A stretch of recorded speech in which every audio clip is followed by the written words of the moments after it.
Good afternoon, dear colleagues. Introduce myself. I'm Sofia Hasna, with my colleague Saiful Aziz, who will present the result of our paper entitled "The Problem of E-Democracy and its Impact on Political Participation in Indonesia and the International Conference on Social and Political Science 2020." There were 175.4 million Internet users in Indonesia in January 2020. The number increased by 25 million between 2019 and 2020. So, Internet penetration in Indonesia stood at 64% in January 2020. According to Freedom House, reports show that Indonesia categorized as partly free on the freedom on the Internet. If there are problems in democratic freedom on the Internet, it will have an impact on the emergence of problems in political participation for citizens. In practice, the presence of media convergence also enters democratic lives in democratic countries, including Indonesia. In this context, the practice of democratics, which was felt directly in the real world before, now also can be done through increasingly converging media. Practices such as channeling opinion, conducting oversight government until a vote in the general election can be easily mediated by the presence of media convergence. The presence of media convergence then also gave birth to new terminology in democracy, e-democracy. This research is important to do because there is not much research in the implementation of the problem of e-democracy and its impact on political participation in Indonesia. The research questions are: what the problem that arises in the application of e-democracy and its impact on political participation in Indonesia, and how about that a proportional e-democracy policy?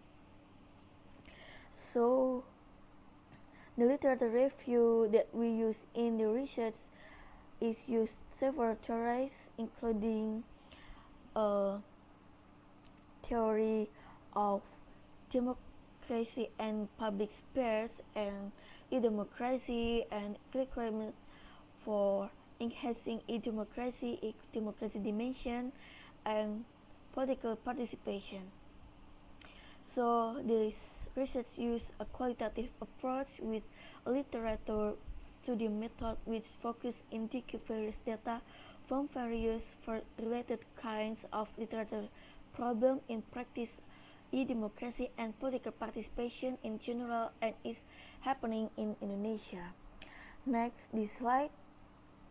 The next discussion will be discussed by my colleagues. Good afternoon. Well, then I would like to continue the presentation for my partner by presenting the result and discussion as well as a conclusion in our research. On this convergence era, e-democracy will become an attractive general political currency. This medium, if used properly, can increase the political participation of the community. This has been proven in Barack Obama's online campaign in 2007-2008, which generates a large number of online activities and the participation of voters and candidates. Obama's success is certainly a good sign for our democracy, including Indonesia. But democracy still presents various problems that become dilemmas, including Indonesia. On the one hand, e-democracy can facilitate the various application of democracy by assisting electronic means. But on the other hand, the implementation of our e-democracy in Indonesia, there are still many things that become evaluations. At first, e-democracy only facilitates or means to achieve the objectives of state administration through information and communication technology. E-democracy becomes an objective until finally the purpose of running the country is often ignored. Second, the difficulty of distinguishing goals and means impacts the uncertainty of foothold of implementation of e-democracy in Indonesia. Third, although it is still in transition, the increasing number of internet users and the emergence of various forums in cyberspace evokes optimism for electronic democracy, but the extent to which the internet is seen as a public sphere or public space has seen its limits, namely when it is a rational discussion of the public interest. Next is about the digital divide problem. In the discourse in Indonesia, the dichotomy that occurred in Java and outside Java become one of the sensitive issues that are still heard in the political and economic fields in Indonesia. This indicates that there is a digital divide in terms of ICT with the index that we have displayed in the paper. The digital disparity is not only experienced by regional infrastructure disparities, but it is also experienced by women in Indonesia. Then, the next problem is Indonesia's democracy in the internet is not free. A report published by Freedom House launched the internet freedom in Indonesia is categorized as partly free. The indicators used are obstacle to access, limits on content, violation of user rights.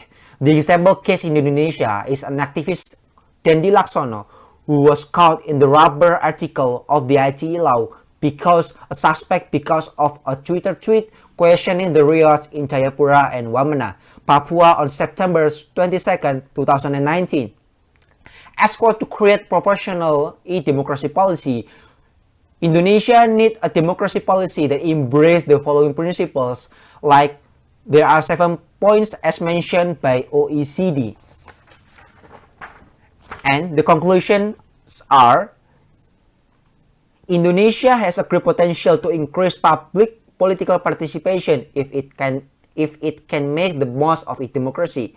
Second, digital divide must be resolved immediately. Third, problem of freedom democracy on the internet must be resolved immediately by fixing the problem as an obstacle to access, limits on content, and violation of user rights. Fourth, Indonesia must make its democracy policies that embrace the important principles.